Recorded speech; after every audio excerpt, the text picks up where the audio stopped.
नमस्कार विद्यार्थी मित्रांनो, माझ्या यूट्यूब चॅनलमध्ये मी तुमचं सहर्ष स्वागत करत आहे.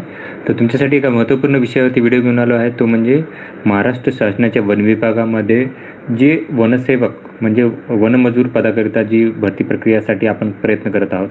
तर याच्यासाठी एक महत्त्वपूर्ण माहिती देणार आहे. तर ही जी माहिती आहे ती बघा, आता मी तुम्हाला ऑलरेडी दाखवतो. हे लेटर आहे ज्याच्यामध्ये काय झालं होतं की बघा, ईमेलद्वारे हे पात्र पाठवलं होतं. त्याच्यामध्ये जे प्रधान सचिव आहेत वनासाठीचे त्यासाठी काय केलं होतं की पत्र पाठवलं होतं मुंबई जिथे असते. तर जे वनमजूर आहेत त्याची आवश्यकता सांगितलेली आहे आणि ही पदं म्हणजे हे पद निर्माण करावं यासाठी काय करायला आहे की सांगितण्यात आलेलं आहे. तर याच्यानुसार जर बघा, तर राज्याचे क्षेत्रफळ दिलेलं आहे 61,907 चौरस किलोमीटर आहे. आणि त्याच्यानंतरनं जर बघितलं तर व्यवस्थापनासाठी 11 वनवृत्ती आहेत. त्याच्यानंतरनं 47 प्रादेशिक वन विभाग आहेत, 15 वन्यजीव विभाग आणि 62 वन विभाग आहेत. ऐकून काय की 62 वन विभाग आहेत. त्याच्यानंतरनं जर हे माहिती दिलेलं वन क्षेत्रासंदर्भात माहिती दिलेलं आहे. आता जर बघितलं इथं तर अगोदर 1996 पूर्वी की ही जी मजुराची जी होती ती काय करते अस्तित्वात नव्हती. त्याच्यानंतरनं काय केलं होतं की 5 वर्षासाठी काय केलं होतं की 94 पासून जर बघितलं तर काय करण्यात आलं की 5 वर्ष सलग केलेल्या अशा 8,038 मजुरांना काय केलं होतं की त्यांनी पदावर कायम केलं होतं. त्याच्यानंतर म्हणजे त्यांनी ॲक्च्युली 240 दिवस काम केलं पाहिजे असं अट होती आणि त्यानंतर कंटिन्यू करण्यात आलं होतं. त्याच्यानंतरनं बघा की म्हणजे 94 ते 2004 या दरम्यान करण्यात आलं होतं की कमीत कमी वर्षाला 240 दिवस कमीत कमी त्यांनी काम केलं पाहिजे. अशा लोकांना काय केलं होतं की त्यांनी बघा वन विभागातील 451 अशा ऐकून 5,540 मजुरांना काय केलं होतं की 2012 पासून काय केलं की कायमस्वरूपी करण्यात आलं होतं. त्याच्यानंतर बघा आता हे सांगितलेलं की आता त्यांना पूर्वीचे वेतन आणि जे लाभ असतील ते देता येणार नाही. त्याच्यानंतरनं 1/6/2012 रोजी काय केलं की सेवानिवृत्ती आणि महाराष्ट्र नागरी सेवेच्या ज्या हे राहतील अटी राहतील त्या लागू राहतील. तर ते जे उमेदवार आहेत 5,089 तर त्यांना काय करते की ज्येष्ठतेचे हे निकष ते करून की कायमस्वरूपी करण्यात यावे लागणार. आता जर बघितलं तुम्ही तर हे पहिलीची थोडीशी माहिती दिलेली आहे यांनी. ओके, तर हे माहिती दिलेली आहे इथं त्यांनी.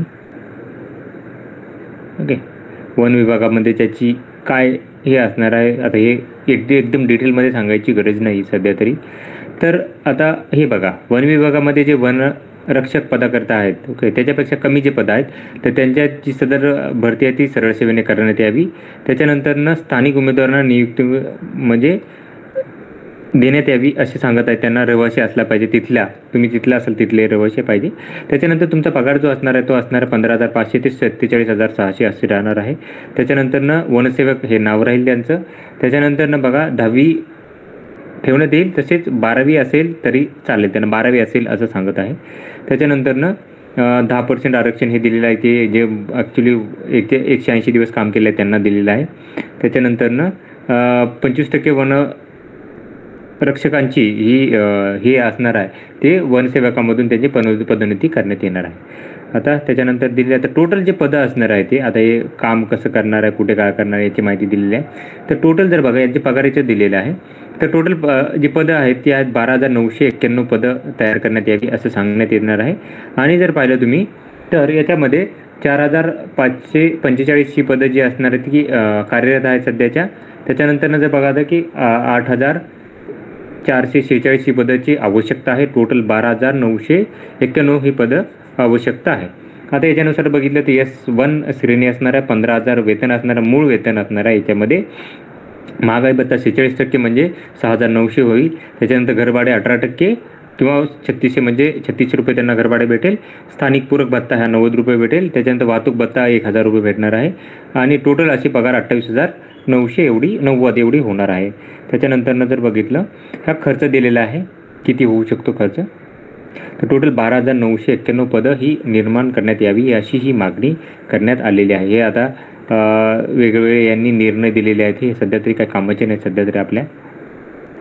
तर ही भरती लवकरात लवकर यावी यासाठी आपणही प्रयत्न करत आहोत. आता इथे त्यांनी आकडेवारी दिलेली आहे की कोणत्या विभागात किती हे आहेत. तर टोटल जर बघितलं तर नागपूर वन विभागामध्ये जर बघितलं तर टोटल वनवृत्तामध्ये 726 एवढे कार्यरत आहे सध्या आणि आवश्यकता आहे 11,000 टोटल आवश्यकता 1126 असणार आहे. त्याच्यात चंद्रपूरमध्ये 198 आणि आवश्यकता आहे टोटल आवश्यकता म्हणजे क्षेत्रीय कामाकरता अधिक मजुराची आवश्यकता आहे असे म्हणजे हे प्लस हे असे 2 पकडायचे आहेत. तर 647 आहेत. त्याच्यानंतर गडचिरोली 277 कार्यरत आहेत. 1146 अजून आवश्यक आहे.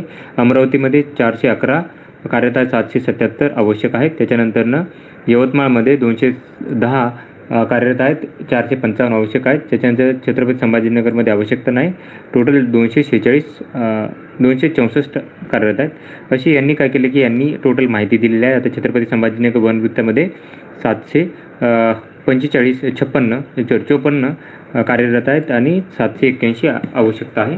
त्याच्यानंतर जर बघ धुळेमध्ये 411 कार्यरत आहेत. 520 आवश्यकता आहे. त्याच्यानंतर नाशिकमध्ये 405 कार्यरत आहेत आणि 481ची आवश्यकता आहे. त्याच्यानंतर ठाणेमध्ये 393 आवश्यक सध्या कार्यरत आहेत. 1175 आवश्यकता आहे. पुण्यामध्ये 304 कार्यरत आहेत. 507 आवश्यकता आहे.